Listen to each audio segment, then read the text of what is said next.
Caligione. It's time for the Billy C Show.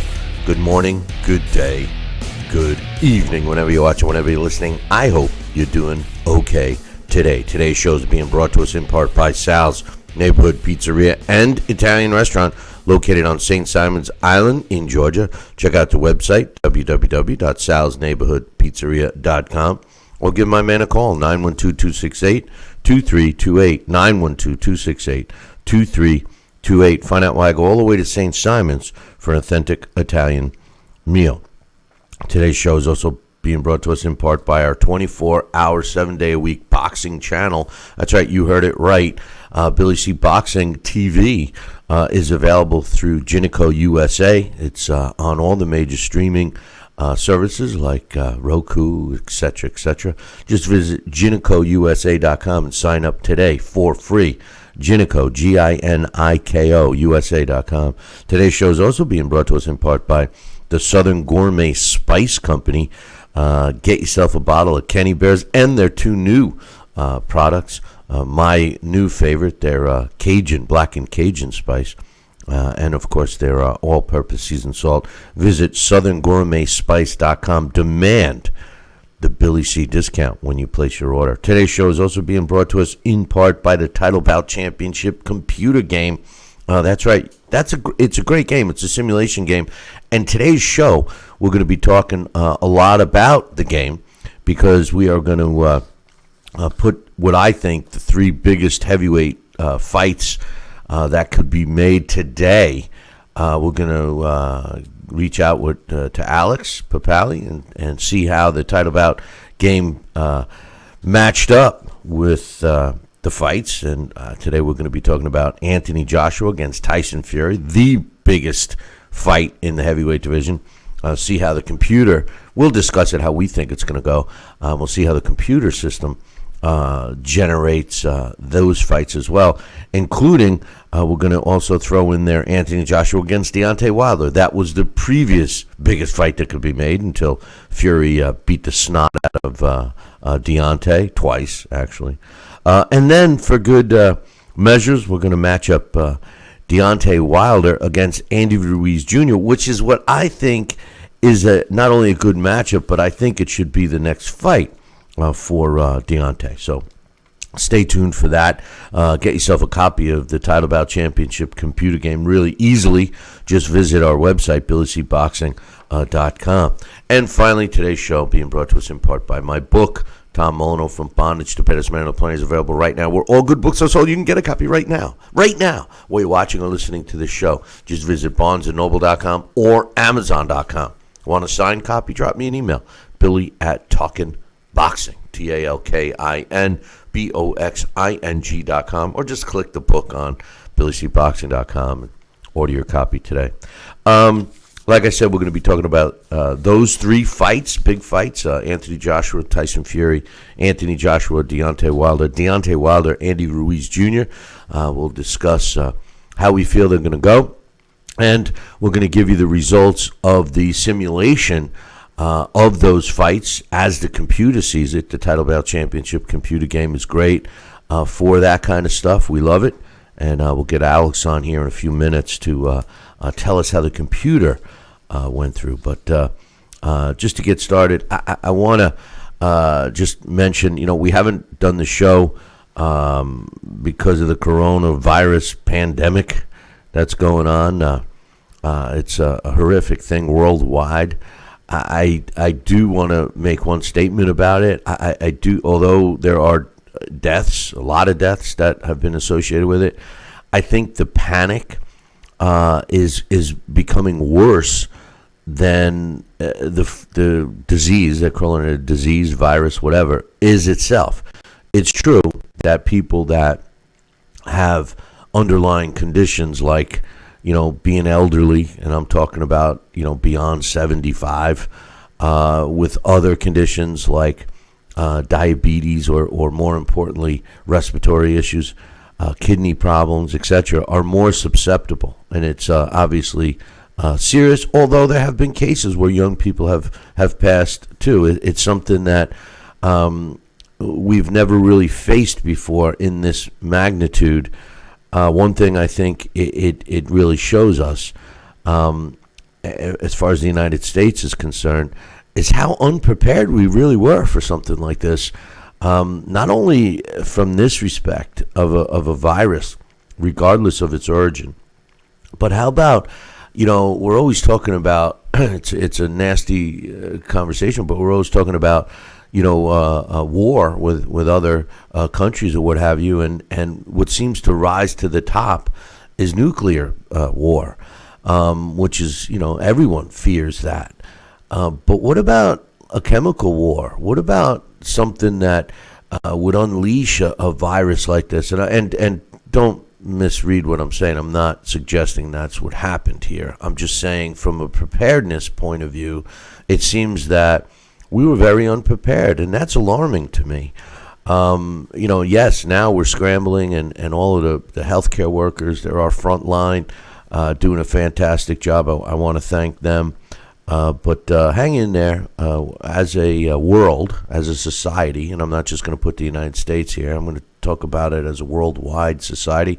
We're a tough bunch, and we'll get through this. I think mentally, the most important thing is everybody to try to stay calm. Stay calm. Sports world has been put on hold due to the coronavirus. Boxing's no different. All of the fights that have been scheduled in April have been canceled, and there's some big fights that were scheduled for early May that are also in jeopardy. They're already talking about Tyson Fury against Deontay Wilder, third fight that Deontay Wilder had the option. Both sides have said they wanted it. Both sides... basically, it seems that Tyson Fury's side is going with whatever Wilder's team wants. Team Wilder wants that fight immediately, wants it to be their next fight. It was planned to take place on July 18th, but has already, according to Bob Arum and Top Rank, has already been pushed back to sometime in projection of sometime in October, which means theoretically both fighters will not fight until then, which is one of the reasons we're going to be discussing what we're talking about. Some other fights that may be delayed, and I can't recall, telling you the truth, as I'm going live here now, if AJ's fight with Kubrat Pulev has been put off. It is scheduled for June 20th. There has been discussion about it being performed in front of a TV-based audience only. Pulev is like, I'm okay with that. I'd fight him. Anthony Joshua and Kubrat Pulev possibly delayed. A fight that was set for May 23rd. Alexander Usyk, his second fight in the heavyweight division, a real one, in my opinion, against Derek Chisora, is tentatively set for May 23rd.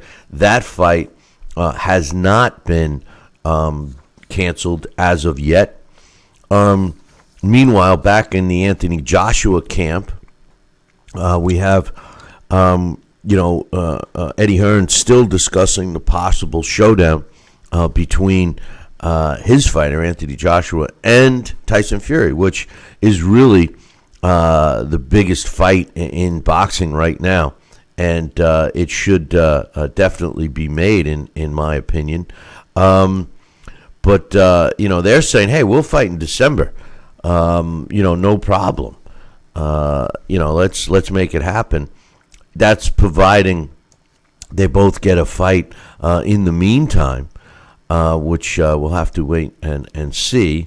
Eddie Hearn was quoted as saying, right now our plan is to fight Pulev in June or July. They may push that one back, depending upon the coronavirus and how things can get under control between now and the next month or so. Because remember, the gyms are closed. So unless these guys are training privately, the training and preparation is in doubt. Anyway, Hearn said, right now our plan is to fight Pulev in June or July, then fight Fury or whoever holds the WBC belt that time. he left that in there just in case Deontay could turn the tables on Fury in the third fight. Most people believe Tyson Fury won the first fight, despite being dropped twice. Personally, I believe so as well. And the second fight is a no-brainer. Wilder just got his ass kicked. But anyway, he says if the Pula fight can't take place, we may end up seeing Fury fight, the Fury fight happen later in the year. It wouldn't be ideal for Anthony boxing in December to have been out for a whole year going into a fight like that, but I don't think he'd have a problem with it. We'll see what happens with that. I'm getting a question. I got some stuff here. Listen, if you're watching on our Facebook feed, I appreciate it. We have several accounts that are pointing to it. But if you go to the YouTube feed, it's a better quality one. Just FYI. But do what you want. Anyway, I got Vito asking me who will Manny Pacquiao's next opponent be. Well, it won't be the coronavirus, Vito, because he was tested and came up negative. Manny Pacquiao, there's only one fight I think Manny Pacquiao has to take, really, and should fight, and that is against Floyd. There's nothing else for Manny to prove. In my opinion, he's already above Floyd Mayweather in the all-time great list. Yes, Floyd beat him, but Manny has fought more meaningful fights, in my opinion, against better opposition throughout his career. But specifically, these last couple of fights, his win over Keith Thurman, who many regarded as the best welterweight, really put it in perspective. Now everybody wants to fight Manny Pacquiao, but he's still 40 years old, and so is Floyd. A Floyd fight between Manny against Manny would be the most even fight for the two guys. Yeah, Floyd's talking about fighting another UFC guy. That's WWE type stuff. Let's be real. Floyd's a big mouth. He's a bully. He doesn't want to fight anybody. He doesn't challenge himself. But can't fault him for sitting back and making $10-20 million for fighting an easy fight, a sparring session, if you will. I give him credit for that. But a real fight in a boxing ring against a formidable foe, Manny Pacquiao against Floyd Mayweather, is for both of those guys. It's the only fight I'd like to see. Floyd's involved with some other business ventures that are doing very well. So really, what does Floyd need to come back for? And quite honestly, Manny doesn't need to either. So, in my opinion, those two against each other really are the only ones. But Vito's saying he's could be fighting a guy like Mikey Garcia, and that's a good fight. But again, Manny, what does he have to prove? It's a better feather in the cap of Mikey Garcia than what Manny could achieve by winning. But I got my man Alex, who we're going to be getting on here in a couple of minutes. I know he's up. I know he's awake, which he gave me the signal. He gave me the thumbs up signal that he's got all the sand out of his eyes and stuff. But a fight that I was really looking forward to. Daniel Dubois against Joe Joyce had been scheduled, and the fight was canceled. That was a fight, and this is why I maintain my opinion that the Brits carry the sport of professional boxing on their backs. The fan base in England seems to be... don't take this wrong, man. I'm an American, but the Brits, they're more knowledgeable in boxing. They're more pure boxing fans than most American fans.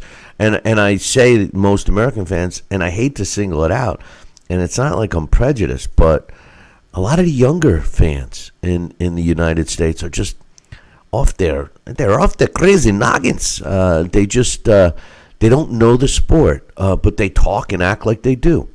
And this is where the older boxing fans here in the States are knowledgeable if they're old enough to have witnessed fights, 60s, 70s, 80s, and even prior.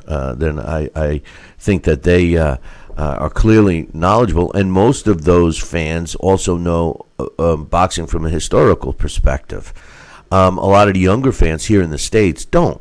They go by what they see on PR type stuff, and they're very easily swayed. And like I've said many times before on this very show, that today's boxing fan is a boxer fan. What the sport needs is boxing fans. Other sports like football, baseball, basketball, whatever, you could be a lifelong team. Look at me. I happen to be wearing my pathetic team's sweatshirt this morning. But I've been a loyal Jets fan since I'm 8 years old. Unfortunately, my kids and grandkids, they're all Jet fans because of me too. But that's something that I'm a fan of the team. It doesn't matter who's on the team, but they're my team. In boxing, you have to kind of be a fan of the sport. You have your favorite fighters and the ones you're rooting for and stuff, but you have to be a fan of the sport. And I think today a lot of the fans are boxer fans. A great example is the aforementioned Floyd Mayweather. Floyd Mayweather has a gazillion fans. Some of them love him, some of them hate him, but they're still his fan. And, he leaves the sport. My fear is, which he has, theoretically, my fear is that we lose those so-called fans. Same thing with Tyson Fury, Deontay Wilder, Anthony Joshua, etc. But England, they're not brainwashed. They don't devalue a fighter should they lose. And when you see two fighters like Daniel Dubois and Joe Joyce going at it, it really puts it in perspective, because those two type fighters, young fighters who are on the way up, and both undefeated, both heavyweights, in the States, you don't see those fights. A great example is, Deontay Wilder going across the pond to fight Anthony Joshua. Or, if it wasn't for Tyson Fury, he probably wouldn't have fought him either. Don't believe that Anthony Joshua's afraid to fight Deontay. Nobody's afraid to fight Deontay. Nobody's afraid of him. They're afraid to have him be exposed like he was against Tyson Fury. Now, Tyson Fury happens to be a great boxer, but nonetheless, some other fights that may be in danger that haven't officially been canceled yet, at least me going into the show, it could have very well have been canceled during the show or prior to it that I just didn't get to feed. But Dillian White against Alexander Povetkin, last I knew, both of those fighters were training in private. So we'll see what happens there. Josh Taylor, his fight in Scotland is against Kong Song is in jeopardy. The fight that has never been announced officially, Canelo Alvarez against Billy Joe Saunders, which was scheduled for Cinco de Mayo, May 2nd weekend, that's most likely not going to happen. But some good news on the Canelo front. It was announced that at least by several sources that Canelo Alvarez and Triple G have agreed to fight their third fight, which we all were hoping was going to happen. But I guess enough time has passed and Triple G hasn't been active enough and he's aged enough for Canelo to step in the ring with him. And they're pushing that off. They can't project it any sooner than September. So depending upon the coronavirus and how severe that becomes, we know it's severe now, if it becomes less severe over the next several weeks, months, whatever, will determine if that is their next fight. Both of the fighters. So we'll have to wait and see. My man Vito is very interactive with the show, and I want to show him my appreciation. I appreciate it. He wants to know, when will Ryan Garcia fight Jorge Linares? Ryan Garcia is very confident in himself. I think that his mouth has put him in a position where he is going to get a big fight against a guy like Linares or even the fight that they're trying to really get going is Gervonta Davis, Tank Davis. Those two have been going at it in the media or press or whatever you want to mention. I think there may be an issue going on with our chat room on the YouTube stream. If you are watching on YouTube, if you could just put a chat in there to let us know that it's working, I would appreciate it. But in any event, that's what we got going on. And one of the things that I did want to talk about today, of course, my man Sal Rocky Senecola, who he returned to both of those guys, not only to the show, but to the rest of the world as quickly as they can. Speaking of the rest of the world, if you haven't gotten yourself an order of Kenny Bears, get yourself a bottle today of the Kenny Bears the Kenny Bears all-purpose salt, and of course, I'm having some trouble with that file, but the Kenny Bears all-purpose salt and the Cajun, the two newest. And then, of course, the all-purpose barbecue rub, the actual Kenny Bears. Just visit southerngourmetspice.com for all that information. That's strange. But anyway, joining us right now, and I hope he's not too strange, is my man Alex Papali. Good morning, Alex. Good morning, Billy C. How are you? I'm doing well. I'm corona-free as far as I know. How about yourself? So far, yeah. So far, I am. Well, that's good. That's good. Have you been outside? Yeah, I've gone out probably once a day or so just to take some walks and stuff. But I did some grocery shopping for my mother yesterday, and then after I helped her unpack everything, and then I got home, and then a little while later I was talking to my brother in Chicago, and he said, "Oh, did you see the video of what you're supposed to do to clean off your groceries?" And I said, "No." So he sent it to me, and you're supposed to treat this stuff kind of like it's glitter, and so there's ways to clean off all your groceries as you bring them into the house. And I said, "Oh, basically, so you're saying I killed Mom." Oh, because I didn't do any of that. So, I like one of the things, I guess, it kind of is like The Thing. Remember that John Carpenter movie with Kurt Russell? Yeah, that was the remake, but yeah. Yeah. This thing, it's not alive. It's not a bacteria. That's why antibacterial doesn't work. That's why just hot, soapy water works, because I guess basically it's just a little bit of DNA with like a lipid layer, and that lipid layer can be destroyed by hot water and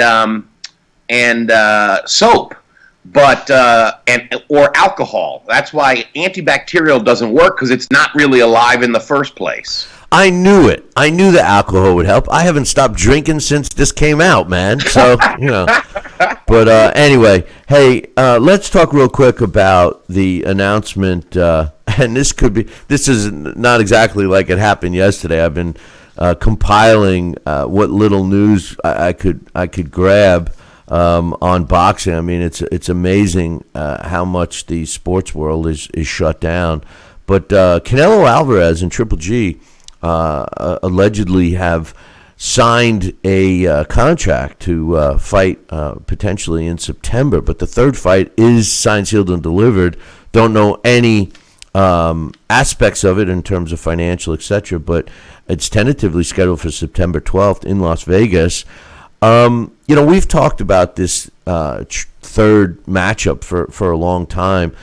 And I still kind of feel the same way, Alex. I believe that, Canelo had come on and he said it a lot. I mean, we heard him the last time we were in Vegas and, for his fight against Kovalev. But, he said, there's no reason. I beat him two times. And that's his version of it.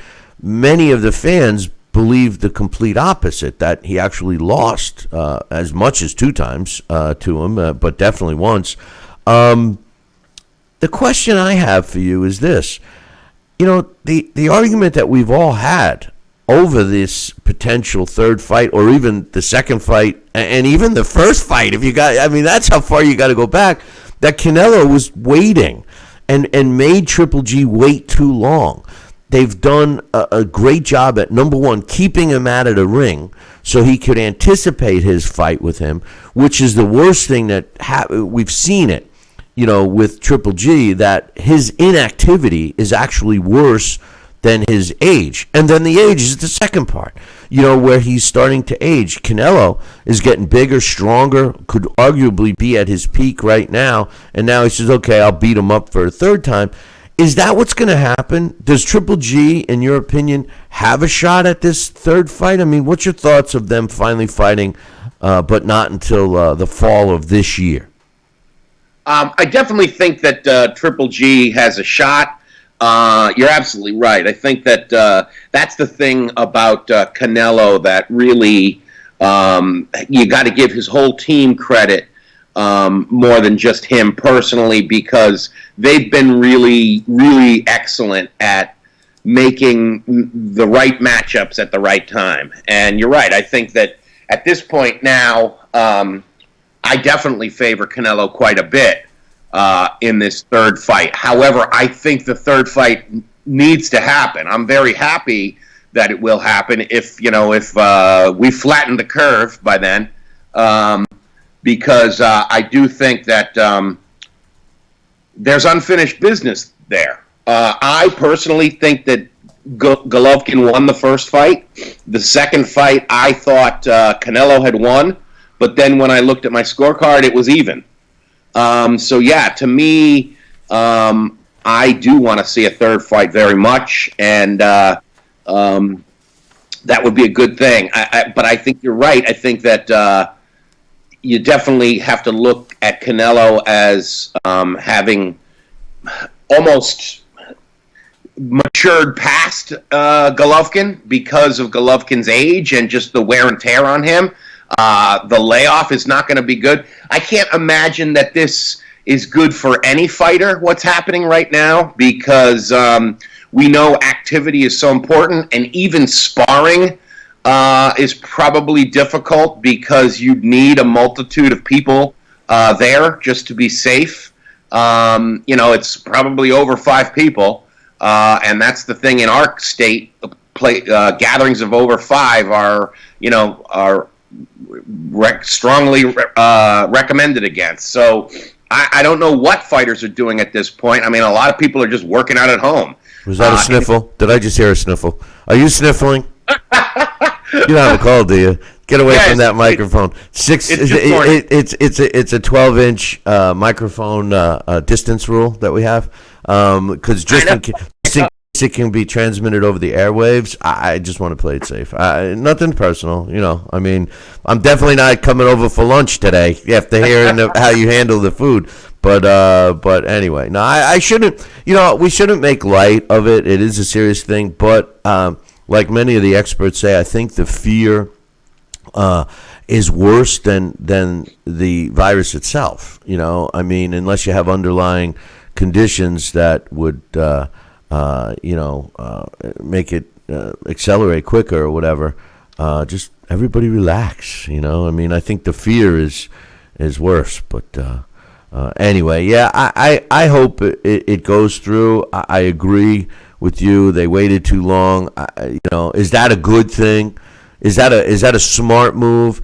Probably for Canelo. Is it a great move for boxing? Absolutely not. Yeah, you're right, and I think that the thing about it is that it definitely is. It's something that boxing fans need, and I think, I don't know if you watched Showtime replayed the first 3 Marquez Vasquez fights last night, and they're just spectacular fights. There was a 4th, of course, but the 4th, was once they were both kind of shot, and Vasquez was more shot, and they didn't show the 4th, which I kind of thought they should, because that's part of the story. But it just reminded me how important rivalries are, and how great fight series are. And that's one of the things that was so great about the first two Canelo-Golovkin fights is they were tremendous. The second fight was even better than the first one. So yeah, it's one of those things where boxing's the only sport where you have a great sequel and you say, yeah, I don't want to do a third. yeah. Well, that's unfortunate sometimes. Sometimes they're good, sometimes they're not, like you're saying. But all right, let's talk. We wanted to do some potential matchups with, in my opinion, the three best heavyweight fights, at least with the guys at the top. You had a great suggestion the other day, and I called you on it. So let's get started. First and foremost, Anthony Joshua against Tyson Fury. It is the big fight that everyone wants to see. Right now, according to the computer, Anthony Joshua is rated number 1, and Tyson Fury is rated number 2. As much of a fan I am of Anthony Joshua, and I do believe that he was the best heavyweight out there, I kind of think that Tyson Fury should be regarded as the number 1. And the reason why is simple. He had a unification fight, in a sense, in the heavyweight division. He beat Deontay Wilder, in my opinion, twice. He did get the draw in the first one officially, but many of us believe he won that fight. I am not much for that linear imaginary title, but he did have it. Okay, and he beat Deontay Wilder. And in the way he beat Deontay Wilder in the second fight versus the way Anthony Joshua beat Andy Ruiz, who had upset him by knockout in their previous fight, and then the rematch was a lopsided decision win for Anthony Joshua. I kind of lean and go against the computer in this case and think that Tyson Fury should be number 1 and Anthony Joshua number 2. Before we go further, what do you think as far as the rankings of number 1 and number 2? It does consist of those two guys, right? Yes, I absolutely agree with you. I would say Fury is the best heavyweight in the world right now. He's the heavyweight champion. I guess you kind of have to make the argument that Joshua also holds significant amounts of titles because, yeah, in terms of the linear title, he had kind of given it up by retiring. So it's sort of there, it's sort of a ... Not, yes, beating the best heavyweight in the world certainly makes you the man who beat the man, but you're right. I would still keep Anthony Joshua as number 2, and that's why a fight between them we'd love to see because I think it's very clear that there's unfinished business there, and especially since they're both from the same country, I think that really makes you really want to see them. They're not the two best heavyweights in the world. They're not even. You can't even argue who's the best in the country. So we got to see them fight. So when I look at this fight, and I look at it to say, who do I think is going to win? Well, in my opinion, first and foremost, Tyson Fury. What does he do? Well, he's like you said. He's probably the best boxer in the heavyweight division. He knows how to move. He's very elusive defensively. He's there. He's intelligent in the ring. He's intelligent outside of the ring. He can win the mental war both in and out of the ring. He seems to be able to make adjustments. I think at least it seems so. The thing with Tyson Fury is, and I've been a Tyson Fury fan for a long time, actually since his second fight. I've not missed any of his fights. And I've seen him get better. In the beginning, he had a tendency to work his jab from his waist up. And it was weird because he was so much bigger than his opposition that he wasn't delivering his jab conventionally, the way he kind of does now, and he improved. And as his opponents started getting better and bigger, he had to improve. Otherwise, he wouldn't have, been as successful as he is. The knock on him, in my opinion, is that his chin is suspect. Yes, he got up from the bomb from Deontay Wilder, but his chin is suspect. I can't go any further than USS Steve Cunningham rocking him with an uppercut. That image just can't leave my mind. Was he in a bad spot? Was he still learning? All these things could answer why he got rocked, but he got rocked. Anthony Joshua has a suspect chin. He was knocked out. He was knocked down a gazillion times and knocked out by Andy Ruiz. He's been dropped in sparring. So they both have weak chins. Anthony Joshua can box. He can clearly box. But his defensive skills are not as good as Tyson Fury. They're the same size, right? I think that as far as boxing skill, I have to lean towards Anthony Joshua. I think his boxing skill, not defensive skill, so I'm not looking at the whole picture yet, but just from a boxing perspective, I think his skill set is better. He throws better jabs. He's snappier with his punches. He's got more power. The thing with Anthony Joshua is he's at his best when he's fighting guys that are equal to his size and height, something that Tyson Fury will be. When he fights smaller guys and he's punching down, he seems to not have perfected that, which Tyson Fury has. So I believe, before I give my prediction, I believe it is an evenly matched fight, Alex. So before you give us the simulation results, what's your thoughts of the matchup between the two men? Well, you know that I think that Tyson Fury is very talented, and is the thing that I like about him the most is that he's showing that he's a better fighter, now than he was, back when we first started hearing about him.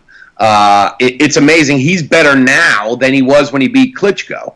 At least that's my opinion. And I do think that Joshua, for a while, I thought Joshua was the tops in the division. But I think that we've seen that there's flaws in Joshua. And I do think that the thing that Tyson Fury shows is that, like a lot of great fighters, he can do anything. It's a matter, he can be the puncher, he could be elusive, he can walk you down. I mean, that's the thing about what he did in the rematch with Wilder that was so impressive to me, was that he knew he could knock this guy out, and he went and did it. And he did the thing that we want fighters to do in rematches, or at least one of the things. If you don't, there's two things that can happen in rematches usually. Either the fighter who lost the first fight gets revenge, or the fighter who won the first fight wins it more emphatically. And I thought Fury was, got a raw deal of a bad decision the first time. And so what could he possibly do to make everybody see, I'm the class of the division, is stop Wilder. And that's what he did. Now, the thing about it that's to compare the two of them, I mean, look at Anthony Joshua. When he had the chance to try to redeem himself against Andy Ruiz, he chose the much more cautious route. Now, the two of them, they're different kinds of fighters. And you're right that they, in terms of size, it would be the biggest guy I think that Tyson Fury's ever faced. So that will be interesting. And Joshua hit very hard, but one of the things that I think Springs Toledo, the writer, had said, I had talked to him up in Canastota back in June, right after Ruiz had stopped Joshua. And one of the things he described Joshua is Joshua doesn't really punch. He pushes timber because his arms and muscularity is so big that, he doesn't really snap the shots out there. I don't know. I think I would lean towards Fury being able to win, but I don't know what it would look like. That's the thing about Joshua, is that he, the chin, I think, is a question too. So I don't know. But I would lean towards Fury. Well, I I think, I know people are going to disagree with me, but I think that, first of all, Fury looked great. I agree with you. Fury looked great against Deontay Wilder. Deontay Wilder, we've talked about it, and he's proven it. He's a one-trick pony. That's it. It's all he's ever going to be. He's not going to go back and learn how to fight and come back for the rematch, and we're going to see a dazzling display of boxing ability from him, because it's not happening. What we're going to see is the same thing. We're going to see him try to destroy Tyson Fury and land the knockout punch before Tyson Fury can either knock him out or win a decision. I think that Tyson Fury's game plan, they never believed him when he said he was going to come after him and fight him. And I don't think they were prepared for it, quite honestly. And I don't think that Deontay Wilder has, and again, I know I'm going to be criticized, but I don't think he's got the brains to make an adjustment. I think he reverts, like all fighters do, reverts back to his natural, easiest thing that he relies on, and that's his punching power. It all played into Tyson Fury's hands. When and if Tyson Fury steps in the ring with Anthony Joshua, he's going to be facing a guy that's much more skilled from the boxing perspective. Not defensively, because I think defensively, Anthony Joshua, that's his biggest weakness. That, Fury has a chance to dictate a fight with Anthony Joshua with his jab and movement and his defensive prowess. And I don't think that Tyson Fury would be smart to attack Anthony Joshua the way he attacked Deontay Wilder. The reason is simple. Anthony Joshua is a better counterpuncher. He's a better boxer. He could time him and connect, and he's got pop too. There's no question. I don't know who's got more punching power between Anthony Joshua and Deontay Wilder, but they both have a lot, and both can knock out Tyson Fury. We know that Deontay landed a couple, and to Tyson Fury's credit, he got up. But Anthony Joshua is a good finisher, and he's much more accurate with his punches. So I think that this fight is going to be more of a boxing match. I think at the end of the day, Alex, and I've said it before and I'll say it again, as much as I love Tyson Fury, and as much as I give him credit, and I believe he'll beat Deontay again, I don't think he beats Anthony Joshua. I think Anthony Joshua, his biggest thing he's got to work on to fight Tyson Fury is his defense. And he needs to defend against a jab. Because if he can't defend against Tyson Fury's jab, it's over. Tyson Fury's going to win the fight by a decision. But assuming he can, I think Anthony Joshua beats Fury. I really do. I think it's a great fight. I think it's the biggest fight that England has ever seen and one of the biggest heavyweight fights. It has to happen.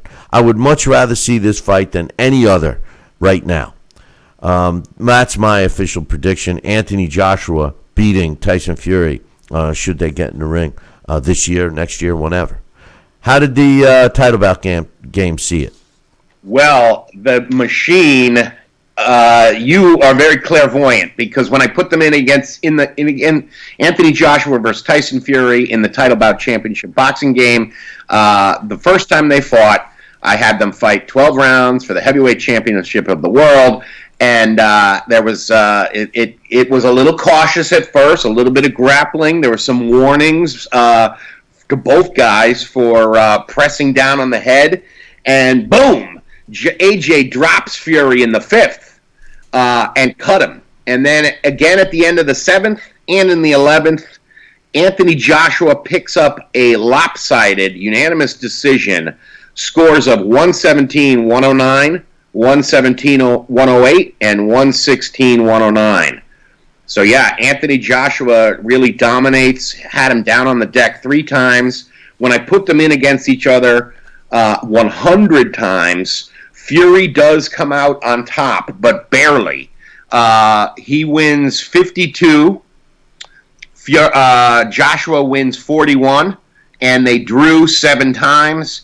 And Fury was able to stop him 19 times, but AJ came up with 5 KOs in his 41 wins. So it was interesting because, when I put them in there the first time, AJ dominated. But then out of 100, Fury does come out a little bit ahead. What I love about that result, and obviously you do the simulations, I don't, is I agree that the more that if they fought each other multiple times, it would start to sway towards Tyson Fury because of his boxing knowledge, especially defensively. We may not see a trilogy with that potential matchup unless it doesn't end in a knockout in the first fight. But a unanimous decision win, I could see it.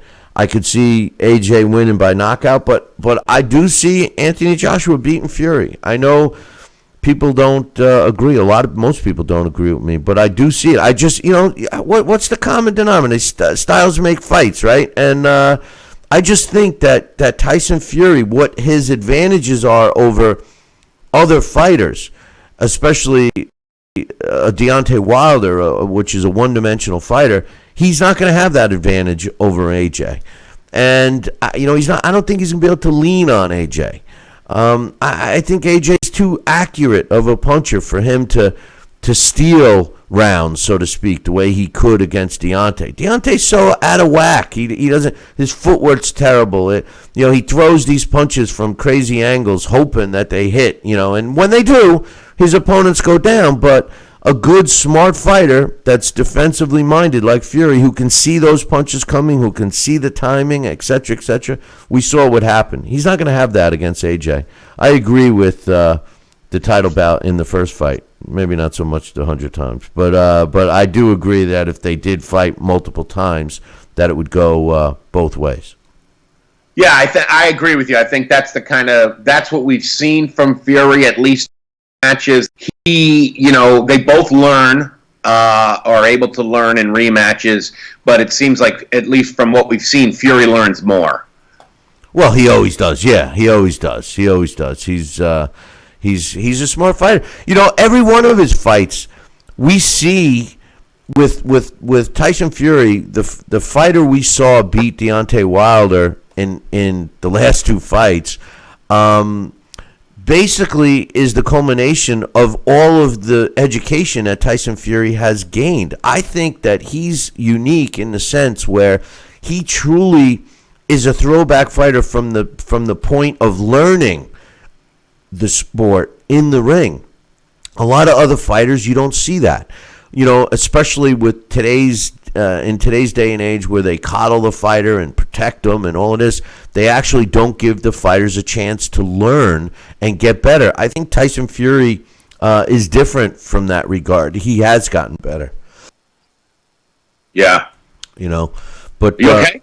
Yeah, no, I'm okay. I'm okay. No nauseous here. I just had a cough. What's your temperature? Yeah, no, it's I'll tell you a story about that. But anyway, the next fight we were talking about to discuss, especially with title bout, was a potential matchup between Anthony Joshua and Deontay Wilder. Another fight that would be an interesting fight. It was the biggest fight going prior to the rematch with Fury and Wilder. But when I look at this fight, I see the obvious that most people will see. Deontay Wilder with the punching power, Anthony Joshua with a questionable defense. This fight is although I'm a fan of Anthony Joshua, I do believe that Wilder would have caught up with Anthony Joshua. As much as, how you say, well, Fury beat Wilder, how could you say AJ would lose to Wilder? Well, I'm not so much saying that, but I think the odds would be in that direction. I kind of think that Anthony Joshua would, unless it's the new Anthony Joshua, which very well could be, I'm going to make my thoughts twice. Number one, if it's the new Anthony Joshua, I think Anthony Joshua can stay away from Wilder and make it interesting, although his defense is not as tight as Tyson Fury's. But if the old Anthony Joshua comes in that tries to go mano a mano, he gets stopped. It's an interesting fight, but It all depends on the style that Anthony Joshua comes out with. I wouldn't be shocked if Wilder knocks out Anthony Joshua. What's your thoughts? I thought that this fight was. I thought Joshua would beat Wilder easy before I saw what happened with Andy Ruiz. I did like the way that Joshua came back and was able to exercise at least some of those demons. However, I do think that Wilder would find that chin at some point, and then all bets are off because we know Joshua, if Andy Ruiz can drop him, Wilder can knock him into next week. So I at this point, I would favor Wilder slightly against Joshua, but I'd be very curious to see it. Here's the thing. Okay. Well, wait a minute. Let me just say this before you do the simulation. Here's the thing. Andy Ruiz beat Anthony Joshua because of two things. First and foremost, it was a classic. Anthony Joshua took him lightly. There's no question about that. And the more important reason is that Andy Ruiz was in his face. And just like Deontay Wilder, and we saw that against Fury, and we're going to see it against every other opponent he steps in the ring against, does not like it when there's a fighter in front of him throwing punches, whether they're landing or not. They don't know what to do. I was shocked that Anthony Joshua fell prey to that. That's why Andy Ruiz beat Joshua. I think Joshua was smart, and I think that he had the skill set, and this is where the intelligence rises above Wilder, in my opinion, with Anthony Joshua, that he learned from that in your face. Why do I have to go mano a mano?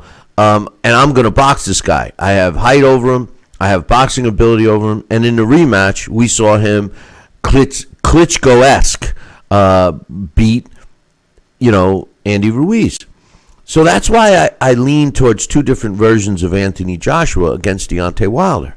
I think if because Deontay Wilder's so one-dimensional. He comes in with that one punch. He's not going to come in throwing lots and lots of punches the way Andy Ruiz did and get Anthony Joshua on his back foot. Deontay Wilder will try to land that one punch.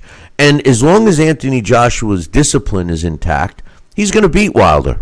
Just like every other fighter that steps in the ring with Wilder at this point, they have a better chance of beating him than they did prior to him getting destroyed by Tyson Fury. I just think that the knockout power of Wilder and the suspect defense of Anthony Joshua gives Wilder a really good chance. But, now that they're both where they are at their careers, and I say that if AJ would have fought Wilder a while ago, 6 months ago, a year ago, I think Wilder would have knocked him out. I think now if they fight, Anthony Joshua wins a boring decision. Wilder just doesn't have the boxing skill to fight a boxer. He will constantly try to headhunt, and any real boxer is going to be able to keep him at bay, just like Tyson Fury did in the first fight. So, yeah, I think if they fight now, I'm leaning towards Anthony Joshua in a Klitschko-esque performance, but Wilder's knockout power will always be there and could end the night quickly. So, what do you got for us? I have a feeling that the game agrees with you 100% because when I put these guys in there for the first fight, 12-rounder for the heavyweight title, Anthony Joshua did just that. He came up with a unanimous decision. It's very difficult to read the results and think, well, was this a stinker of a fight? But I would think it was. There was no knockdowns. It seemed like there was a lot of clinching. But the way this game works, it just gives you a readout of like punches landed. This guy landed, this guy landed, and then this guy, clinched, and then the referee gave a warning. So it doesn't say this fight's a stinker, but I have a feeling that this one was a little more tedious. AJ comes up with a unanimous decision. The scores were 115 to 112 twice, and one score of 115, 113. Now, when they fight 100 times, Wilder's power does seem to win the day. Deontay Wilder wins 61. Joshua wins 36, and they drew 3 times, and Wilder was able to stop Joshua 46 times out of 61. And in his 36 wins, AJ scored 16 knockouts. Interesting. Yes. Luckily, fighters today don't fight 100 times. But that would just mind-boggling. Yeah. It's... what's funny about the title bout game is that they're actually giving, Wilder basically the data is saying that he's going to fight him smarter. I think it would be the total opposite. I think Wilder is Wilder. We're not going to see a different Wilder. Wilder is Wilder. I heard this after the fight. Oh, well, he needs to go back and learn from the basics. And this, he's 36 years old or whatever. He's not learning nothing. He's not going back. He's going to try to cash out. That's why, from a business perspective, they are making the wrong decision with Deontay. If I'm Deontay Wilder's manager right now, I accept the third fight with Tyson Fury at a future date. Early 2021. And in the meantime, I fight maybe twice, at least once more against, some not so tough guys to get him the win again, 2 knockout wins, to get people talking that he's got the invincibility back and blah, blah, blah. That's what he also needs mentally. To put him right back in with Tyson Fury. Now the guy's got to think too much, and that's not his strong point. He's not too smart. He really isn't. And I don't mean to keep saying this in a derogatory way. I mean it's fact. So now, what's Wilder going to do? He's going to be like, I'm ready for Fury to come after me and try to knock me out, and I'm going to knock him out first. Well, who's to say that that's what Fury's going to do? Fury may turn out another hold and box match. He might mix it up a little. And he's going to have Wilder thinking. And thinking too much in the boxing ring is the worst thing any fighter can do. Automatic, doing things naturally, is what separates great fighters from not so great fighters. And I think Fury has successfully gotten into the head of Wilder, and I don't think Wilder has a chance against Fury. I really don't. As far as AJ, we'll see. AJ's got to prove to us the way Fury proved to us. You know what I mean? Yeah. I mean, I definitely much rather see Fury versus Joshua than a third fight with Wilder. But I do think that we probably will see Fury Wilder 3, because there's enough fans that buy into, the costume being too heavy and stuff. So, they'll do it one more time probably. Well, the fight that I love the most, and it would be a really good guide, and should he come out on top, would clearly set up a third fight with Tyson Fury for all the marbles and a hell of a lot of money. And that's Deontay Wilder against Andy Ruiz Jr. I believe that Andy Ruiz Jr. deserves a fight with Wilder. I think styles, like we always say, styles make fights.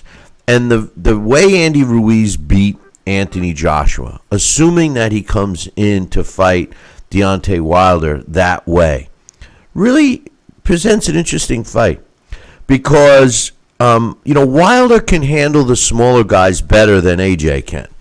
That's for sure. I mean, Wilder has proven that. He's basically a bully anyway, so he's used to fighting smaller guys and stuff like that. And Andy Ruiz is clearly shorter. So I think that Wilder would not have a problem, going after Ruiz. But I think what would make it interesting is Ruiz's punch output right in the face of Deontay Wilder. Because the one thing I love about Andy Ruiz, no, it's not his food selection. It's his fact that he comes right in and fights you in a small area. He takes away your advantage. He did it with Anthony Joshua, and the advantage obviously is distance, arm length, etc. And I think he would do it with Wilder. I think these two fighters are actually very equal in terms of talent, in different areas, but very equal in terms of talent. I got to tell you, Alex, I lean towards Andy Ruiz in a fight against Deontay Wilder because Deontay Wilder doesn't know what to do when a fighter is in his face. We saw that in the rematch with Fury. He did not know what to do. Every fighter that has stepped in the ring with Deontay Wilder has been scared to death of the power right hand. I don't think Andy Ruiz would be. He was in the ring and went the distance with Anthony Joshua. He's been in the ring with power punches. I don't think there's any fear factor with Andy Ruiz. That's the kind of guy he is. So I think it's going to boil down to what can Wilder do? Can Wilder keep him off? Can Wilder set him up in terms of utilizing distance and arm reach and set up a power punch?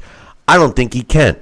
And I think that a fight between Ruiz would prove a lot of things. It would prove that Deontay did get better and prove me wrong, or it would prove that he's the same guy he'll always be, he'll never get better, and he's a one-trick pony. I would pick, my official prediction would be Andy Ruiz, and everybody thinks Andy Ruiz is a knockout artist because he knocked out Anthony Joshua. That's not the case. He really wasn't. He was not known, prior to that knockout, he was not really known as a knockout puncher. But I do think he would beat Deontay Wilder by knockout. What's your thoughts before you give us the simulation? I think Ruiz would have a really good shot against Wilder because there's two things that, like you said, he's really good at. One, he has an incredible chin. He took incredible bombs from Anthony Joshua. And the other thing is that he throws punches in bunches, and he can work in close. And that's something that we haven't seen Wilder really deal with.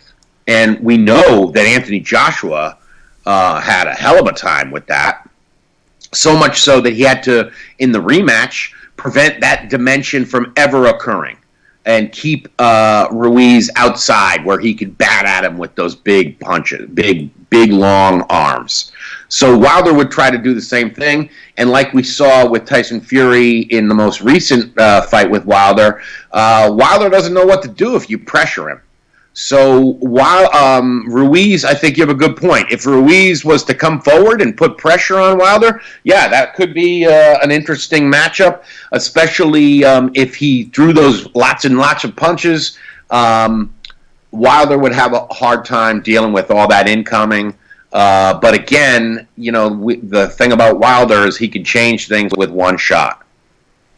Yeah, well, that's what makes him exciting to watch, and that's why a lot of people like him. But all right, tell me, how did the title bout go? Okay, so when they fight the first time, just a full 12-rounder for the heavyweight title, Wilder comes up with a unanimous decision. It was sort of nip and tuck for most of the fight, and in the final round, Wilder really broke it open and had Ruiz Jr. down 3 times. So the scores end up being 114 to 111 twice, and 115-112. So Wilder picks up a unanimous decision. When they fight 100 times, Wilder dominates. 72 victories, 21 losses, and 7 draws. Of his 21 victories, Andy Ruiz scored 3 knockouts, and in his 72 wins, Deontay Wilder scored 18 knockouts. I'm sorry, what was the 100 times again? 72 wins for Wilder, 21 defeats, or 21 wins for Ruiz, and 7 draws. Interesting. That's, I guess the computer's not regarding Ruiz too well, huh? No, they did not. And, that's the thing about him is that, from the rematch at least, it did seem like, he didn't show up. So was the first fight, with Joshua sort of an aberration? We don't know. Well, some fighters aren't prepared to win. Like, I don't mean prepared to just win a fight. I mean win and then be, the heavyweight champion of the world. You just beat Anthony Joshua. It's hard to get up for anything else. You just accomplished it. You know what I mean? And I think, especially today, with today's fighters, when they get into a defense mode after they win a title, a lot of times they're being put in with guys that don't have a chance, and I think, and then you have so many people in your ear telling you how great you are. You start to believe it. He said himself that he was out partying too much and everything. But 3 dream fights in the heavyweight division, that I would like to see all 3. And the Title Bout Championship computer game has been pretty accurate over time. It would be interesting to see what they think of this next fight. I wanted to ask you about Alexander Usyk against Derek Chisora. I like this fight, Alex, because I think it'll give us a true representation of how Usyk will fare in the heavyweight division. I'm not going by the last fight that he had against just some heavyweight that wasn't even that big. And the way the computer ranks him is at number 3. They have him ranked at number 3 in the heavyweight division after one heavyweight fight. The computer rankings have Anthony Joshua number 1, Tyson Fury number 2, Usyk number 3, Andy Ruiz number 4, Wilder at number 5, and Dillian White at number 6. Chisora, by the way, is at number 10. So it's interesting to see that and so many people, everyone I talk to, feels that Usyk is the man. Oh, he's going to run the division. I just don't see it. I know that he's got great boxing ability, but I just don't think physically he's going to be able to match up with these monsters. And I'm not putting Deontay in that mix, because Deontay Wilder is a big guy height-wise, but not weight-wise. And I do believe that you'll see him more at his normal weight, 220 or less, in his next fight against Fury. I think that's another reason that might have slowed him down so quickly. Not his costume, but the fact that he came in a little heavy. But I'm shocked. Are you, about Usyk? I really think that Usyk, I can't wait to see what he does with these big guys. I'm looking forward to the Chisora fight, because you're right. I think that would be a much better test to see how he's going to handle, just getting banged around by these bigger men. I did run the sims of him against Joshua, Fury, and Wilder and Ruiz, and the computer thinks he dominates them all. Usyk? Yeah. Really? Yeah. Even when there's a little button that, because he's a cruiserweight, there's a little thing whenever you have a guy move up or move down, there's a little thing in the game where you adjust for weight. And if you toggle it or don't toggle it, he dominates. So I don't know. Maybe they're giving it tremendous. They do, I think, give a lot of credit for in the game for gold medals. And I think that might be part of it. But even Fury, when they fight 100 times, he wins 93 of them. So I don't know. The computer really likes his skills, but you're right. I think that's the thing about boxing, is that you never know until you get hit. And that's more true at the heavyweight division than any other division. So I think the Chisora fight will be fun to see how Usyk handles it. And I do think that, I don't know, I think we're living in a great time, because just the fact that this is a possibility, that you have this guy out there who could pose as a giant killer, I think that's pretty cool, just the possibility. It's so interesting for me because he's such a good boxer, but he's never been hit by a guy like Joshua or Wilder or even a Tyson Fury. I think the Derek Chisora fight is really going to put it in perspective, because Derek Chisora is not exactly, and the style of Derek Chisora may be perfect for Usyk. Because Usyk, he'll sit in the pocket and he'll try to pick him off. And Chisora's kind of wild. But Chisora does connect. And it's going to be an interesting fight. And Chisora comes to fight. I mean, he's not a guy that's going to lay down.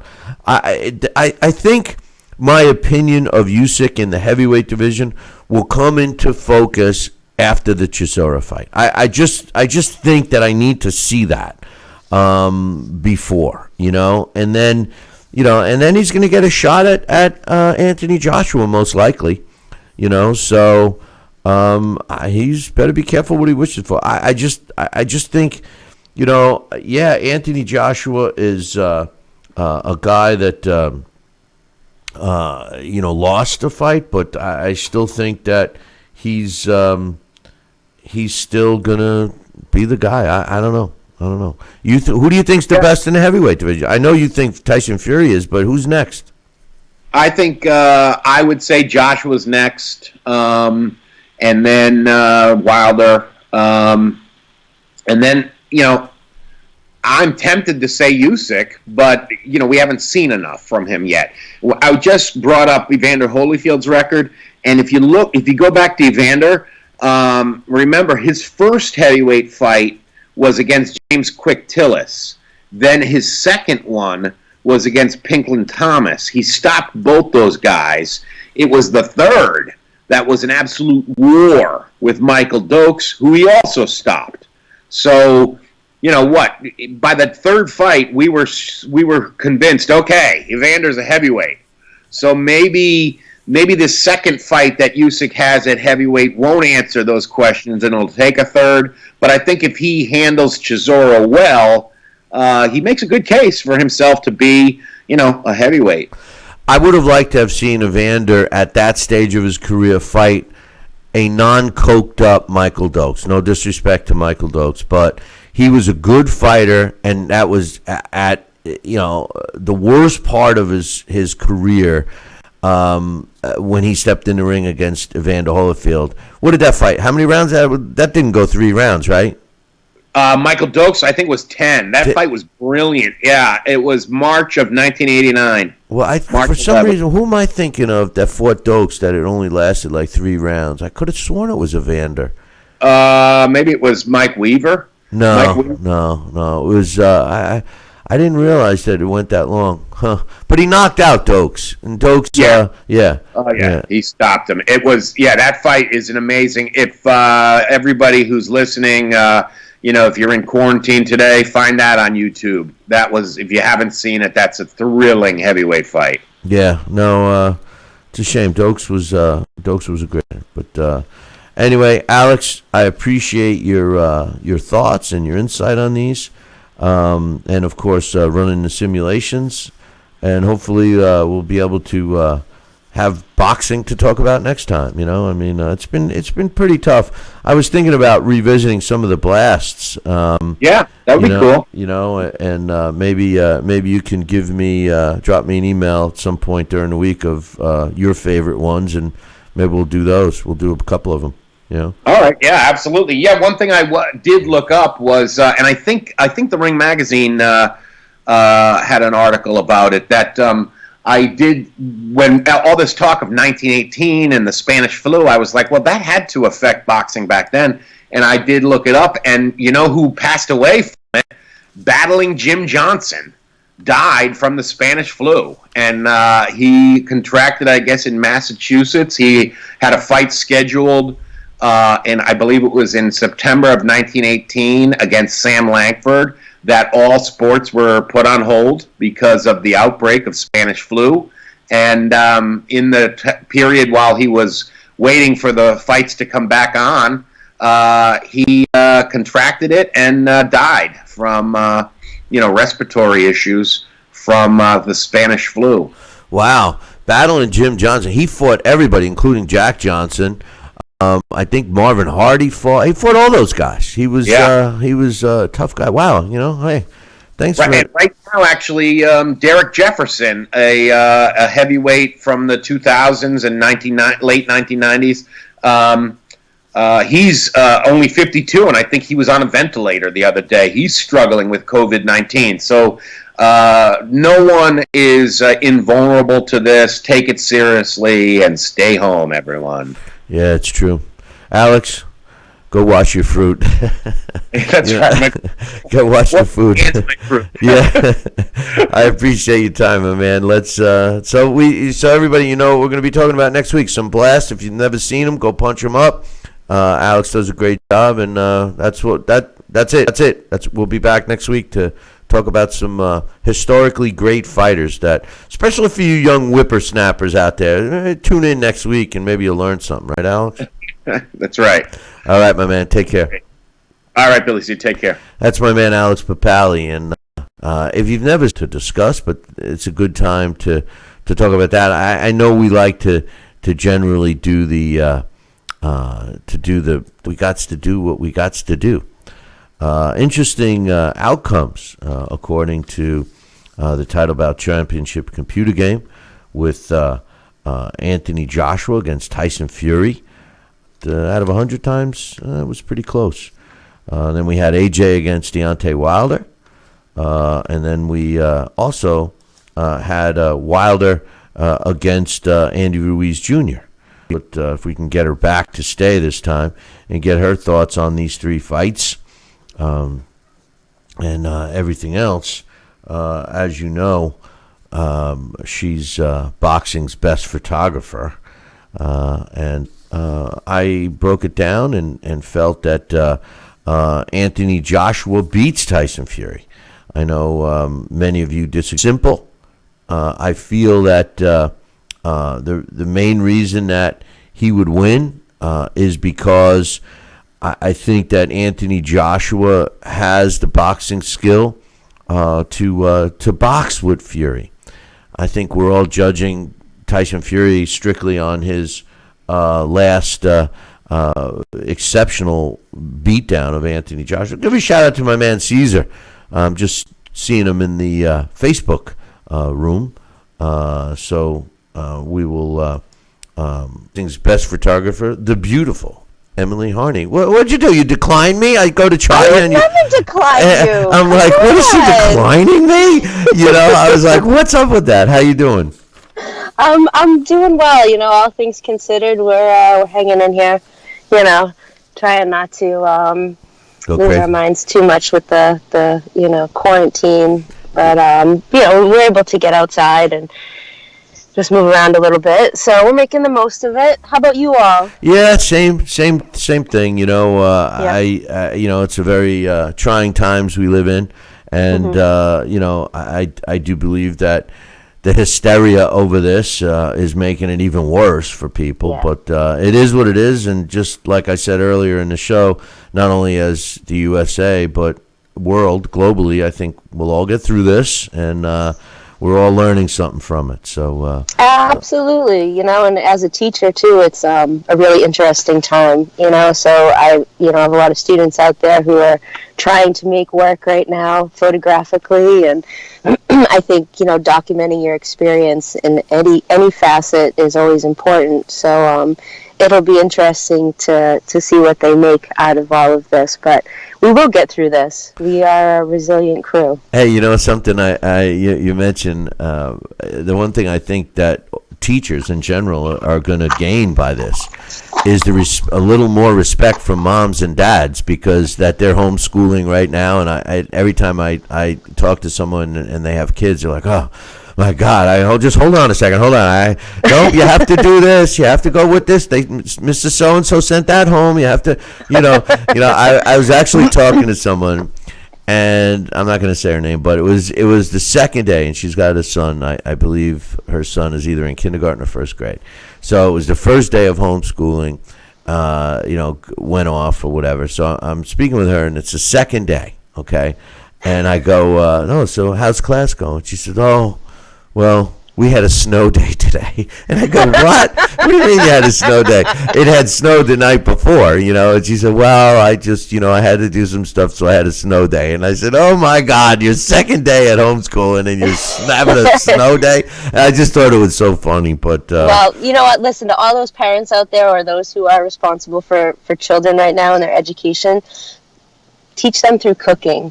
Teach them through, other ways. Don't feel like you got to put them in front of like a math sheet and say, here, learn this addition. Like Sean and I have been making cakes, so in tune, I need to be out running 4 miles instead of 2.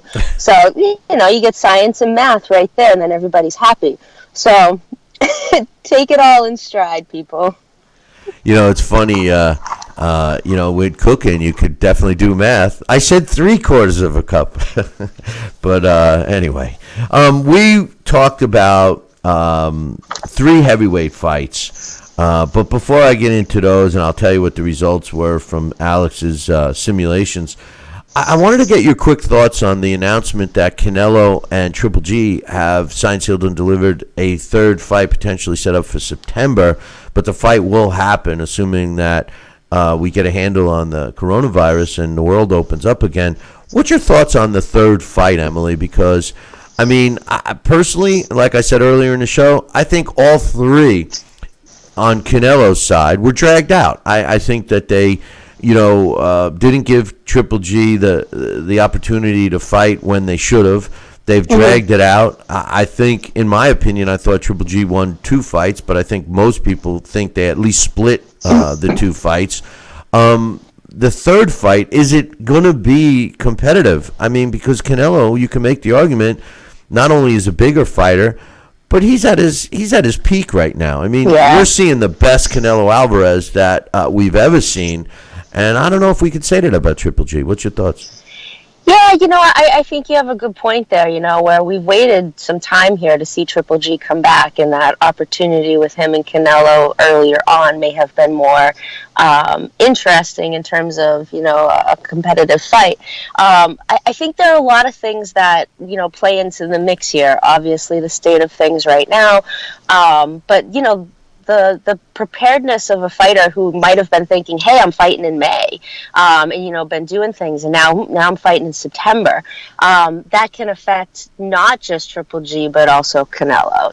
We have to remember that these guys are human. Mentally things change, your focus changes, what you want out of things changes.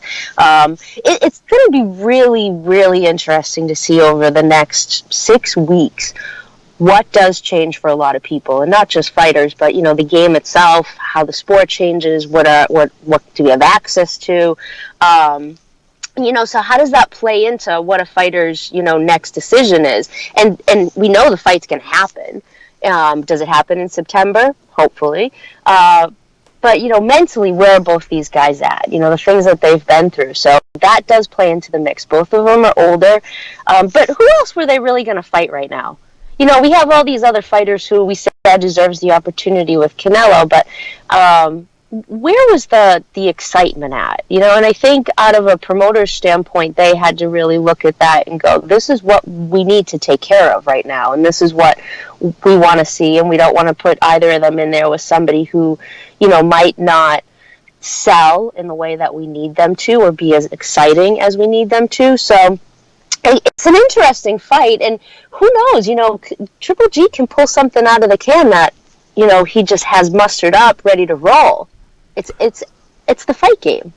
Yeah, he could get that one great performance. The interesting questions about Canelo, and the thing that always makes me laugh is when we wanted to see Triple G against Floyd, and initially when we wanted to see Triple G against Canelo before they actually got it on, the argument was, Triple G's too big. And really, he's not. He's a small middleweight. I've always said it, He wouldn't have been that much bigger than any of those fighters at that time. As a matter of fact, Canelo proved to be bigger than all 3 of those guys. But the interesting thing about Canelo, speaking of size, is what weight class. This is a guy that just won the light heavyweight championship. and relinquished it, but he still holds the middleweight and super middleweight title. He was tentatively scheduled to fight Billy Joe Saunders, allegedly. He never said he was officially, but that fight looks like it's impossible to happen unless the coronavirus is cured by tomorrow. That was going to take place in May. So, assuming that they don't fight, some other time before the Triple G fight, I mean, you're right. What other fight is there for him? It's interesting. It's interesting. It is, and you make a good point about the weight classes, because when I was saying there's these other fighters that, people are going, they should fight him, and yeah, they should get that opportunity. There's all these weight classes that you got to think about. Well, where do you go? Who do you fight? Do you go down in weight? Do you go up in weight? And then do you get, housed on because you came in for the fight, where you were a weight class heavier, So he's in an interesting position. But, yeah, I thought the whole Billy Joe Saunders thing was kind of comical because it was all coming from his side. The other thing about that fight is I had no interest in that fight. Zero. No, I don't think a lot of people did. And I would have rather have seen Callum Smith. I mean, that's an interesting fight, It's a good fight. So, and I found it very, hard to believe that they couldn't come up with a financial agreement. But anyway, let's talk about these three heavyweight fights that I think, in my opinion, are the best fights the heavyweight division has. I'm not discrediting any of the other up-and-coming heavyweights or even anybody against Usyk. But first and foremost, the fight that most of us would love to see. I think we have to see it at some point. Anthony Joshua against Tyson Fury. Now, just so you know, I don't know if you listened to the show earlier, but my prediction in this fight, and a lot of people disagree with me, basically I said both fighters have suspect chins to a degree. They're both the same size. They both have great boxing ability.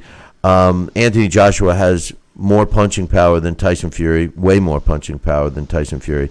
But Tyson Fury's much more defensive than Anthony Joshua. Anthony Joshua's biggest weakness is, in my opinion, his defense. At the end of the day, I picked Anthony Joshua beating Tyson Fury. I thought that Anthony... Well, I thought he could because I don't think that Fury would be able to do what he did against Deontay. I think the fact that Anthony can counterpunch better...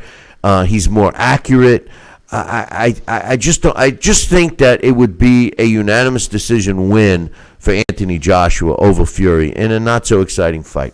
What's your prediction if those two stepped in the ring? Okay, so at the end there, you were able to kind of hook me in there with your not so exciting fight. So if you're going for the not so exciting fight style between these two and that type of fight that night, then I think you're right. I think Joshua can pull away with the win because he'd just be able to do what he needed to do to score points and win rounds. Okay. If you're going for the exciting kind of like let's go at each other type of fight, which I don't know if you're going to get from these two unless Fury really pressures him and cuts off the ring enough to do so, then you have a situation where I think Joshua's in a lot of trouble. I just think about the length and kind of like, I don't know, I don't want to call it like Gumby-like form that sometimes you can see in Fury's arms because they do kind of swing out there. And I think I saw it more in the Wilder fight than anything else, but he almost kind of comes at you like a windmill in a way, but there's some tactic to it. So I think that can be detrimental to Joshua if he gets too in the pocket. Both of these guys don't need to be in the pocket the way I need to be in the pocket, so they can still be, almost 6 feet away from each other, and we can still have social distancing there too, and they'll hit each other. So it's a different type of fight if it goes to a more of a brawl, and I think Fury holds the upper hand. But if Joshua plays it safe, then he's able to pull off a win in a fight that people go, eh. And the ones who go, I heart Joshua are like, yeah, he was the best. For the rest of us, we go, all right, that's not really what I wanted. So that fight seriously could go either way. It just depends on what kind of fight you're going to get that night. If you're going to that fight right after this win for Fury, I think you get that kind of wild excitement from him. Whereas if he fights somebody else who kind of is just a let me keep myself busy type of thing, then I don't know if we get that down the road. You need that hype. Both of these fighters are intelligent. And right. I think that, and I said earlier, Tyson Fury has learned from every fight he's ever been in. And the end result was the game plan that he put in place for his destruction over Deontay Wilder in his last fight. But every other fight prior to that, he wasn't a seek and destroy guy. He doesn't really have punching power, although he may have found it with Sugar Hill. He is a big man, and getting hit by a guy that big certainly could do damage. But on the other side, I think Anthony Joshua learned a lot from his loss to Andy Ruiz Jr. And I don't think you're going to see. I think that you're going to see Anthony Joshua be more Klitschko-esque. And that kind of a fighter might just win a boring fight over Tyson Fury. Because if Fury can't get in there and bully AJ the way he kind of did with Deontay, I see it becoming defensive for Fury, trying to counterpunch and stuff, and this is where AJ's boxing ability should come in. I think it's going to be. I hate to disagree with you, but I disagree that I don't think that Fury is going to be putting pressure on AJ, even though that showed to be his weakness. I don't see it. I think that Anthony Joshua has to be respected more than Deontay because he's got more than just pop. He clearly has punching power. You know what I mean? So, and Deontay doesn't have anything else, Emily. We all know that. He's never gonna. I agree. He's never gonna. He could say what he wants. He could learn what he wants in the ring. He could go back to the drawing board. He could do all those things. And when the bell rings, he's going to be the same Deontay we've seen for 40-something fights. I agree, but here's the thing that I'm looking at. I'm looking at the way Wilder and Fury were with each other mentally. You're not going to have that same mental mumbo jumbo between him and AJ. Like, there's no feud there. So it's a different kind of focus that Fury would have to have in order to pressure that fight. So, unless he's like coming in with that hype and excitement, I just think Joshua is going to be able to be out there and capitalize, on a boring fight. But again, if that fight happens in the next 6 months, if Fury's still on that high, maybe he can muster it up. Maybe he can keep up that momentum of pressuring him. Remains to be seen. Yeah, well, I'd love to see it. I love that you disagree with me. That's totally fine. Well, I hate to. I love you. It's just, okay, so the Title Bout Championship computer game, the first time Alex ran it, AJ wins a unanimous decision, 117-104, 117-109, 117-108, and 116-109. He runs it 100 times, and Fury wins a little more, 52 wins against 41 wins and 7 draws. So I think the outcome of the Title Bout Championship computer game is similar to what we're kind of both saying. It's going to be, it'll be a boxing match. Well, then again, you did say that he was going to pressure him and beat the snot out of him. That's what I heard you say. But no. Only if it happens within the next 6 months, people. Yeah.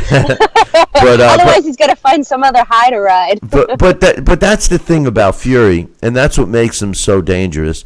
He's such a master mind game player in and out of the ring, before the fight, during the fight, after the fight, so it'll be interesting to see. The next one we had was Anthony Joshua against Deontay Wilder. And this is an interesting fight because, to me, I think it's a 50-50 fight. And the reason why I say that is because AJ's weakness, he had 2 weaknesses, and he still does. Number one, he can't fight smaller guys. And he's displayed that, where he has trouble fighting smaller guys that are substantially shorter than him. And his other weakness is a suspect chin. I think that he fights Wilder, and if he fights Klitschko-esque, if he can be disciplined with what he appears to have learned with his loss to Ruiz, he beats Wilder in a unanimous decision in a extremely boring fight. If he doesn't, and he still wants to be mano a mano, Wilder knocks him out.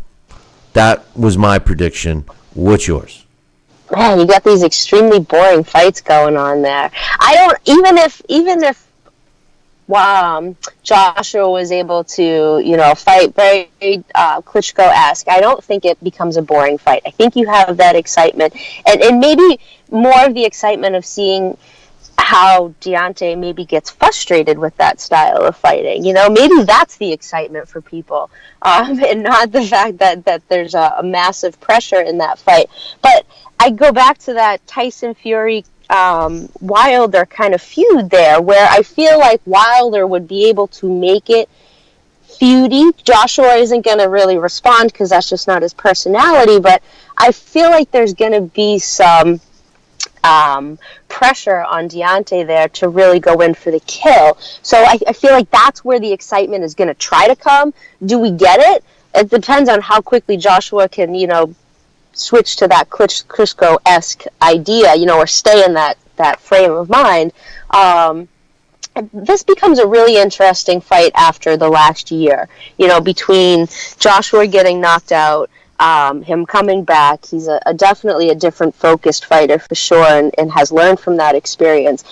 But we have a Wilder who is hurt, who feels like he has a lot more to prove now. So now when Wilder comes back, does he realize he needs to make some adjustments? Do we see those adjustments? I mean, it's been long enough that people have been saying that you need to make those adjustments because at some point somebody's going to capitalize on you.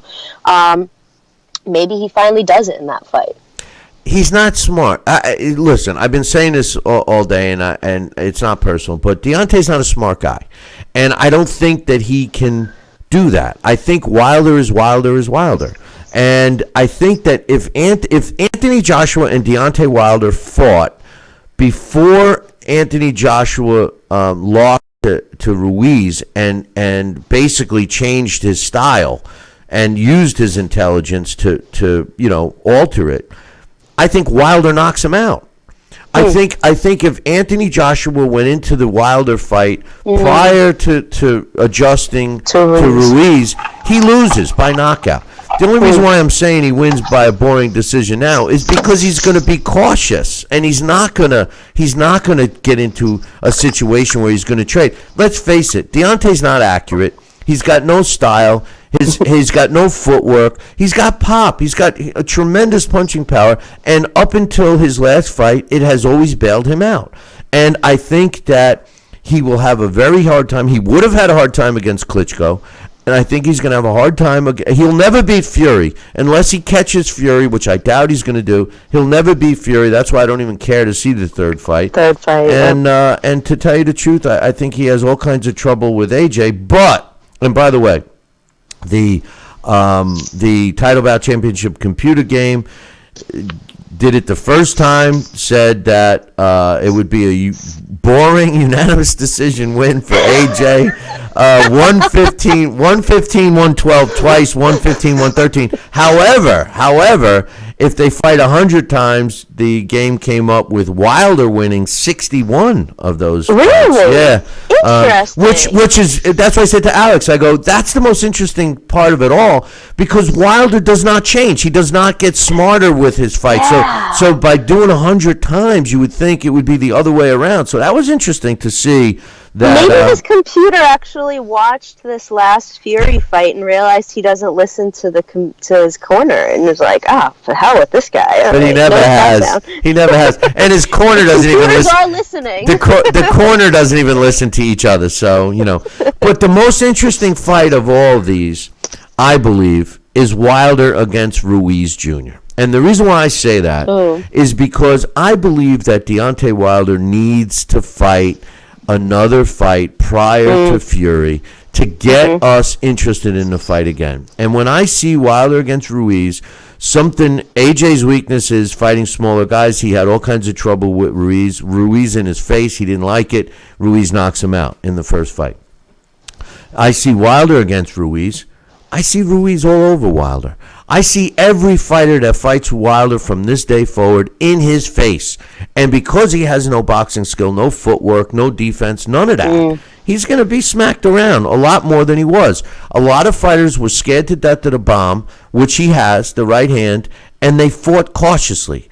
That fear factor, just like Mike Tyson, just like Sonny Liston, just like all those kinds of fighters in the past, once that fear is broken from somebody, everyone else is going to try to capitalize on it.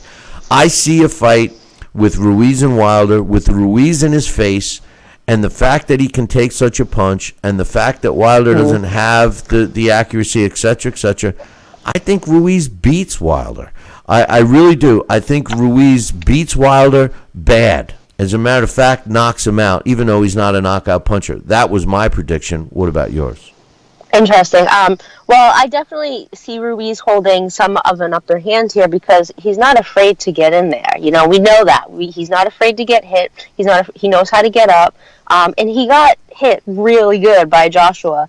That was a fabulous shot and was able to get back up. You know, like he was more stunned that he had gotten knocked down than I think the knockdown itself.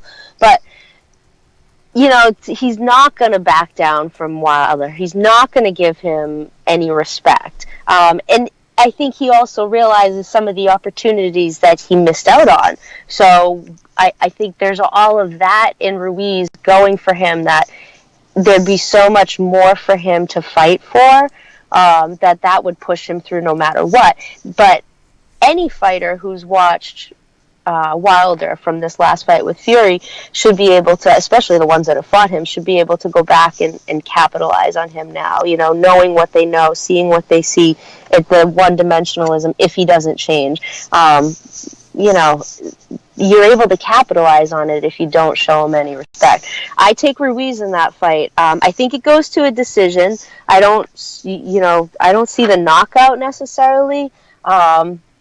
But I think Ruiz batters him around because he's just not afraid of him, and to be able to get under him too. I think Ruiz will be able to do a good job at that. He's got really fast hands. He does. You know, out of all the heavyweights that I've ever watched, his hands are so amazingly fast. Even the night I shot him with Joshua, you know, you shoot most fighters at a particular frame per second, or you know, a rate per second, and his hands in some of those pictures were a bit of a blur, you know, so where other guys at that rate, you can freeze frame them no problem. So you just know somebody like that with that kind of speed, if they can get on the inside and fight inside the pocket and be able to withstand punches at the same time, you know, they're going to be able to hold the upper hand.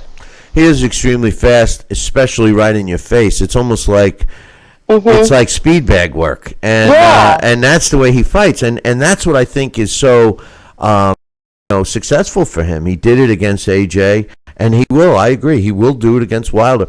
Wilder's in trouble. His career is in trouble, and I say that because if you are starting to fight fighters that have no fear of you, that have some skill, okay, you're in trouble. And the fact that he's got nothing else to fall back on, and it was evident in the second Fury fight.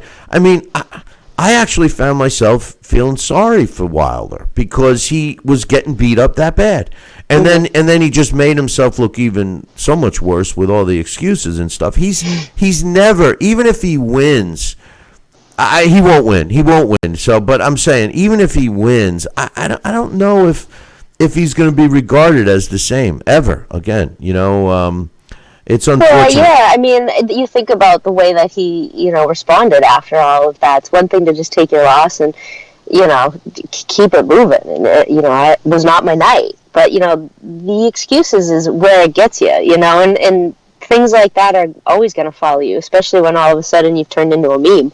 Right. And you know, the one thing I've always respected about AJ is, you know, he lost, and after that, after he was basically humiliated by Yeah. Andy Ruiz. And at the press conference, his answer was, Andy was the better fighter tonight. I give him all the credit. Boom. End of story. I mean, how do you criticize that? You can't even, like I find myself finding every little thing that Wilder did wrong.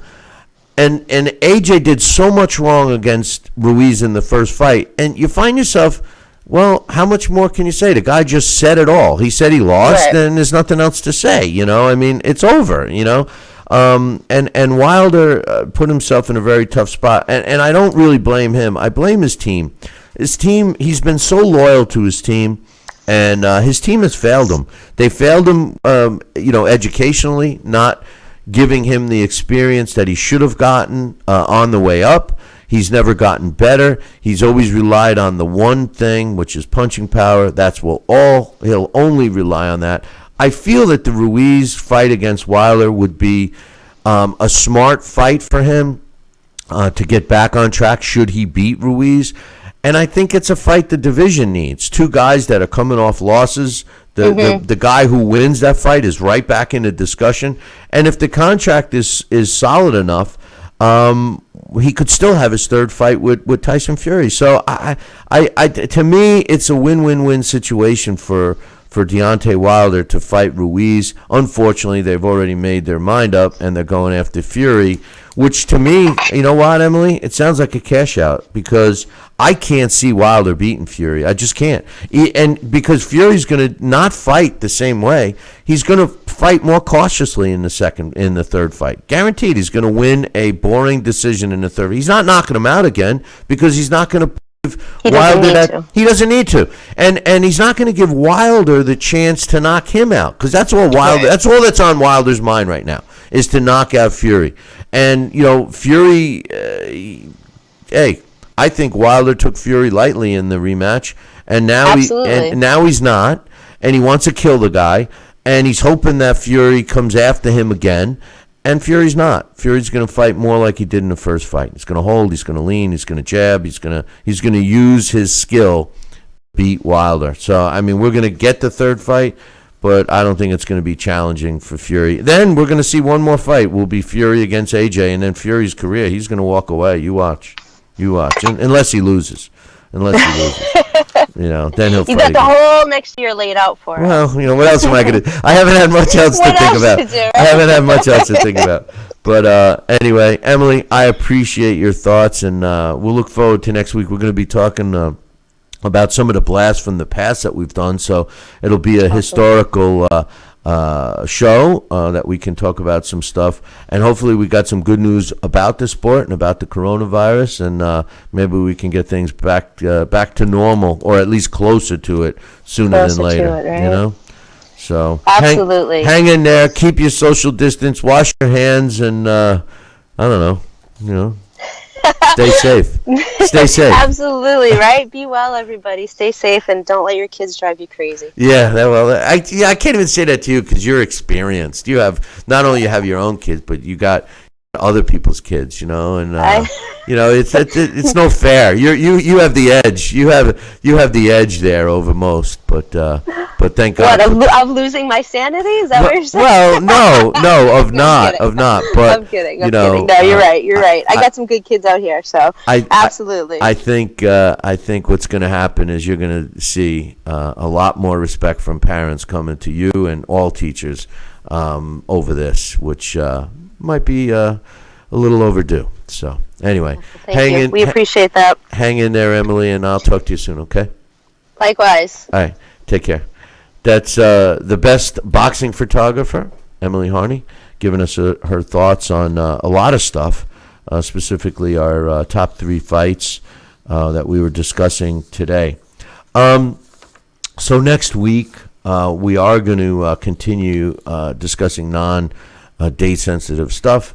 If you've ever watched this show before, we're in our 16th year, and we did a segment. We used to do a segment called Blast from the Past. It was originally done. We did this show every day, and it was originally done during the Daily Show, and we had then we did it once a week, etc. And it was one of the favorite segments of the show.